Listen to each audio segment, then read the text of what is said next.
মোহাম্মদ দীপক কুমার এবং তাঁর বীরত্বের কাহিনী, এই শিরোনামে এই বিষয়ে দেখুন নিউজ নির্ভীকের আজকের বিশেষ প্রতিবেদন। উপস্থাপন করছি আমি জাকির হোসেন শেখ, আর ক্যামেরায় জিশান আলী শেখ। মোহাম্মদ দীপক কুমার এবং তাঁর বীরত্বের কাহিনী, এই বীরত্বের কাহিনী নিয়ে সত্যিই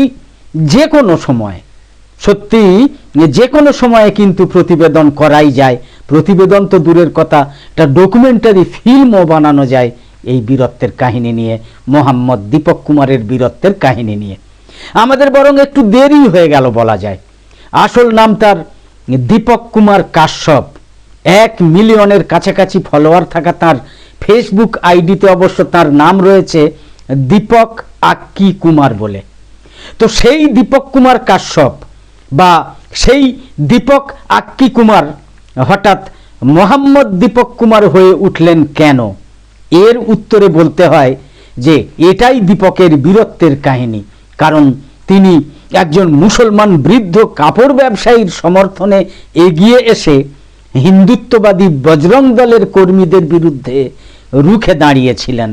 তারপর থেকে সেই ঘটনার কথা ভারত তো বটেই, সারা বিশ্বেই ছড়িয়ে পড়েছে এবং সামাজিক মাধ্যমে দীপক কুমারের প্রশংসাও ছড়িয়ে পড়েছে ঝড়ের গতিতে।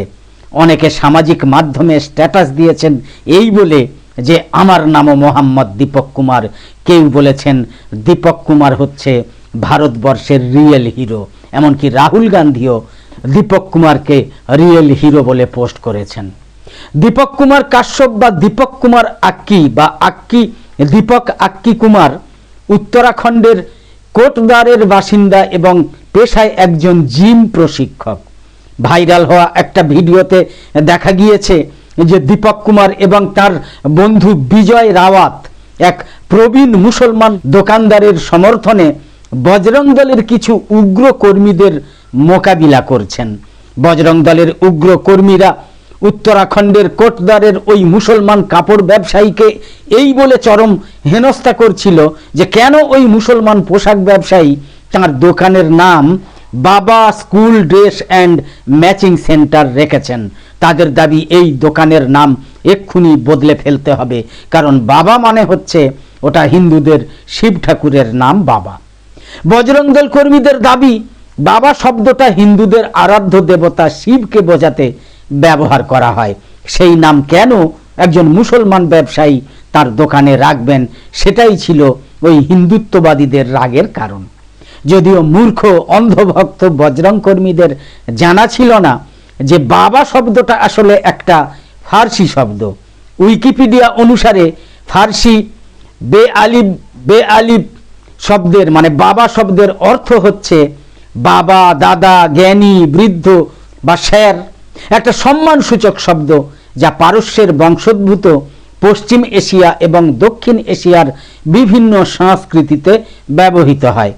কিন্তু এই সব না জেনে গত 26শে জানুয়ারি ভারতের প্রজাতন্ত্র দিবসে বজরং দলের কয়েকশো কর্মী শুধুমাত্র মুসলিম বিদ্বেষবশত বৃদ্ধ মুসলমান ভদ্রলোকের স্কুল ড্রেসের দোকানে হামলা করে। আর বজরং দলের কর্মীদের এই অন্যায় কার্যকলাপের বিরুদ্ধেই রুখে দাঁড়িয়ে বাধা দিয়েছিলেন দীপক কুমার কাশ্যপ। সঙ্গে সঙ্গে অন্ধভক্ত বজরং জঙ্গিরা দীপক কুমারকে বলতে থাকে যে তুই কে রে? বজরং জঙ্গিদের সেই কথাতে এটাও স্পষ্ট হয় যে তুই কে রে?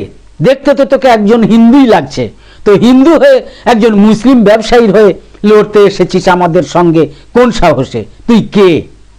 অন্ধভক্ত এবং বজরং জঙ্গিদের সেই সব প্রশ্নের উত্তরে দীপক কুমার তখন বলেন যে আমি মোহাম্মদ দীপক কুমার। সাথে সাথে দীপক কুমার তখন একথাও বলেন যে আমি কোনো রাজনৈতিক দলের কর্মী নই, না আমি বিজেপি, না আমি বজরং, না আমি কংগ্রেস, না আমি অন্য কোনো দল, আমি কোনো রাজনৈতিক দলের কর্মী নই, আমি বরং ভারতের বিচারধারার একজন সমর্থক। কিন্তু অন্ধভক্তরা এত সহজে ছাড়বে কেন? 2014 সাল থেকে ভারত জুড়ে যেভাবে মুসলিম বিদ্বেষ ছড়ানো হয়েছে সেই সংক্রমণ ব্যাধিতে তো বজরং দল কর্মীরা আক্রান্ত। অতএব দীপক কুমার কাশ্যপদের কাছে বাধা পেয়ে তখনকার মতো তারা চলে যায়, মানে ওই বজরং দল কর্মীরা তখনকার মতো সেখান থেকে চলে যায় বটে, কিন্তু তারপর থেকে দীপক কুমারদের উপরে, বিশেষ করে দীপক কুমারের উপরে দফায় দফায় হামলা করার চেষ্টা করা হয়। দেরাদুন থেকে বজরং দলের আরো অনেক কর্মীকে নিয়ে এসে দীপক কুমারের উপর দফায় দফায় হামলা করার চেষ্টা হয়। দীপক কুমার কাশ্যপ বলেছেন 26শে জানুয়ারির পর থেকে তাকে বারবার আক্রমণ করার চেষ্টা হচ্ছে। তার কথায় 31শে জানুয়ারি পরিস্থিতি হঠাৎই খারাপ হয়ে যায়। সেদিন দেরাদুন থেকে বজরং দলের প্রায় 150 কর্মী কোটদ্বারে আসে এবং তার জিমে গিয়ে স্লোগান দিতে থাকে, হাঙ্গামা চালায়, সঙ্গে চলতে থাকে তাকে এবং তার পরিবারকে উদ্দেশ্য করে অশ্রাব্য গালিগালাজ। দীপক কুমার বলেছেন, আমাকে আমার জায়গা থেকে, আমার এলাকা থেকে সরিয়ে দেওয়া হয়েছিল, কিন্তু ওই বজরং দলের কর্মীরা, তাদেরকে কিছু ওখান থেকে সরানো হয়নি। তারা প্রায় 4-5 ঘন্টা ধরে হাঙ্গামা করে। দীপক কুমার কাশ্যপ বলেছেন, বিক্ষোভকারীদের সংখ্যা এতটাই বেশি ছিল যে স্থানীয় মানুষও আমার সমর্থনে, মানে তাঁর সমর্থনে এগিয়ে আসতে ভয় পাচ্ছিলেন। তার অভিযোগ, বজরং দলের লোকেরা মারামারি করতেই এসেছিল, ওদের গাড়িতে যথেষ্ট অস্ত্রশস্ত্র পর্যন্ত ছিল। সব থেকে বড় কথা, বিজেপি দাবি করে থাকে না যে ডাবল ইঞ্জিন সরকার মানেই শান্তি শৃঙ্খলার সরকার, তো সেই ডাবল ইঞ্জিন সরকারের পুলিশ প্রশাসনের শান্তি শৃঙ্খলা বজায় রাখার খালি নমুনা দেখুন। দীপক কুমার কাশ্যপের ওপরে যে হামলা হতে পারে সেই আশঙ্কার কথা তিনি নিজে পুলিশকে জানিয়ে রেখেছিলেন। এমনকি বজরং দলের কয়েকজন সদস্য ইনস্টাগ্রামে পর্যন্ত হামলা করার ব্যাপারে পোস্ট করেছিল। এগুলো আপনারা সাংবাদিক অজিত আঞ্জুমের ভিডিওতে, এসপির সঙ্গে কথোপকথনে, বিভিন্ন ভিডিওর মাধ্যমে এগুলো আমরা দেখেছি। তো যাই হোক, বজরং দলের কর্মীরা ইনস্টাগ্রামে ওখানে হামলা করবে বলে অভিযোগ করেছিল। দীপক কুমার নিজেও পুলিশের কাছে অভিযোগ করে এসেছিল, তারপরও বিজেপি শাসিত উত্তরাখণ্ডের পুলিশ কিন্তু কোনো ব্যবস্থা নেয়নি। দীপক কুমার বলেছেন, উল্টে আমাকেই থানায় বসিয়ে রাখা হলো, অথচ হামলাকারীদের বাধা দেওয়ার কোনো চেষ্টাই করেনি পুলিশ। দীপক কুমার বলেছেন, যে কাজটা একজন মানুষ হিসাবে করেছিলাম তার বদলে এখন যা ঘটছে সেগুলো আমাকে ভেতর থেকে একবারে ভেঙে দিচ্ছে। চিন্তা হচ্ছে পরিবারের নিরাপত্তা নিয়ে। তবে অন্যায়ের প্রতিবাদ যেভাবে করেছি তার জন্য প্রাণ দিতে হলেও দেব, কিন্তু এই অন্যায়ের প্রতিবাদ থেকে সরে আসব না, ভয় পাব না। ঘটনার পর থেকে এখনো পর্যন্ত দীপক কুমার তার জিম খুলতে পারেননি। রোজগারের সংস্থান কার্যত বন্ধ। পাড়াপড়শি ভয়ে কাছে ঘেঁষছে না।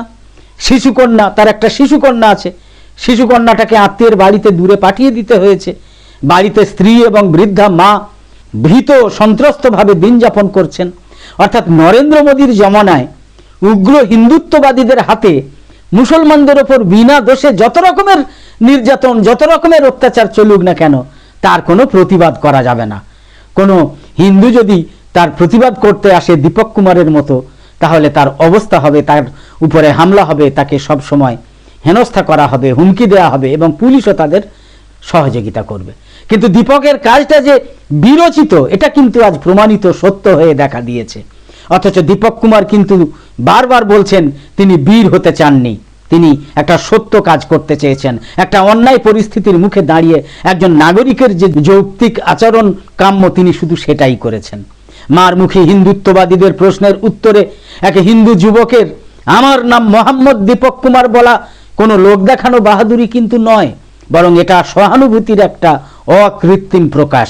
যে সহানুভূতি বলে দেয় যে একজন সংখ্যালঘু মানুষ নিজের বস্ত্র বিপণীর নামে বাবা শব্দটা রাখলে মহাভারত তিলমাত্র অশুদ্ধ হয়ে যায় না, বরং যে বহুত্বের সহাবস্থান ভারতীয় ধর্ম, ভারতীয় সমাজ এবং সংস্কৃতিকে বিশিষ্ট করে তুলেছে, তার ইমান বাড়ে।